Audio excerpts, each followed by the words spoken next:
តោះសម្រាប់ពុកម៉ែបងប្អូនដែលត្រូវការជាមួយនឹងជាប្រភេទ CA20 បាទ CA20 នេះពុកម៉ែបងប្អូន20បូកក៏តួនាទីវាប្រើសັບហ្នឹងហើយបងប្អូនសັບក125ចំនួន4គ្រាប់ត្រង់ស្ទើ52គ្រាប់កង់ដង់2 4 6 8 10 12គ្រាប់ណាបងប្អូនពពួកនេះជាប្រភេទអំភ្លីថ្មីហ្នឹងហើយវាអាចលេងក106ក129ហើយធានារយៈពេល6ខែបងប្អូនចង់វាយដូរក៏បានទិញដាច់ក៏បាននិយាយទៅអំភ្លីនេះលក្ខណៈពិសេសវាបាទគឺវាយទៅវាបាទលោតសឹងតែមិនលោតคลิปបងប្អូនណាក106ក125 បាទប្រភេទនេះសេរីនេះខ្លាំងបងប្អូនទទួលយកបានអញ្ចឹងបងប្អូនបាទមានចំណាប់អារម្មណ៍អាចតាក់ទងមកបាទវាយដូរក៏បានទិញដាច់ក៏បានហើយបើលក្ខណៈសម្បត្តិវាគឺខ្លាំងហើយអំភ្លីស្រួលជួសជុលបងប្អូនណាបាទពេលខូចអីស្រួលជួសជុល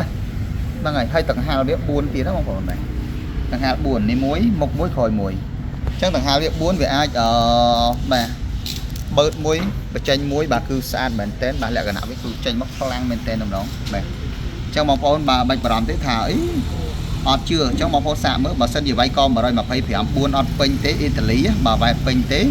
យកមកដូរលុយវិញបានបាទហ្នឹងហើយតើបើក6បាទក106ក106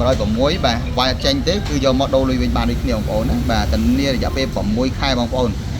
ហើយខ្លាចតែភ្លើងបងប្អូនអត់គ្រប់ឬមួយក៏បាទបងប្អូនប្រើខុសបច្ចេកទេសហ្នឹងមកវាអត់បានតែបើសិនជាក106ក129ហ្នឹងទូខ្ញុំធានាជូនតែម្ដងបាទធានាថា6ខែគឺវាយមកឆ្ងាញ់តែម្ដងហ្នឹងហើយអញ្ចឹងធានាថាខ្លាំងអញ្ចឹងបងប្អូនមានចំណាប់អារម្មណ៍តាក់ទងមកបាទនៅហាងថៃណាលោកគ្រឿងតន្ត្រីស្តុបរង្វង់មូលខាំខូស៊ីធីភ្នំពេញណាបងប្អូនចាំទីបងចាប់ថតសេរីនេះខ្លាំងបងប្អូន20សេរីនេះណាហើយតម្លៃវាក៏300ជាងបងប្អូនណា300ជាងទេណា300ជាងហើយស្រួលលេងហើយគ្រឿងស្រួលជួសជុលទៀតបងប្អូន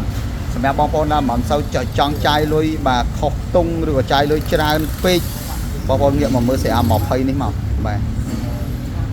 ល្អអញ្ចឹងបងប្អូននៅក្នុង TikTok ក៏ដោយបងប្អូននៅក្នុងបាទ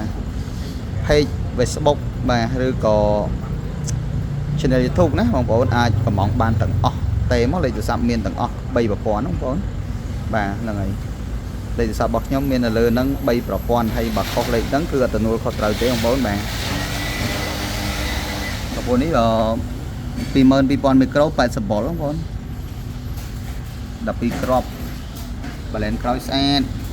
តែនេះភ្លីថ្មីអញ្ចឹងឲ្យស្អាតអញ្ចឹងបងប្អូនតែមិនដូចភ្លីទឹកទេអញ្ចឹងបងប្អូនវាយបានវាយដូរបានទិញដាច់ក៏បានបាទអត់តបងលួសមុខទេណាបាទអរគុណជំរាបលា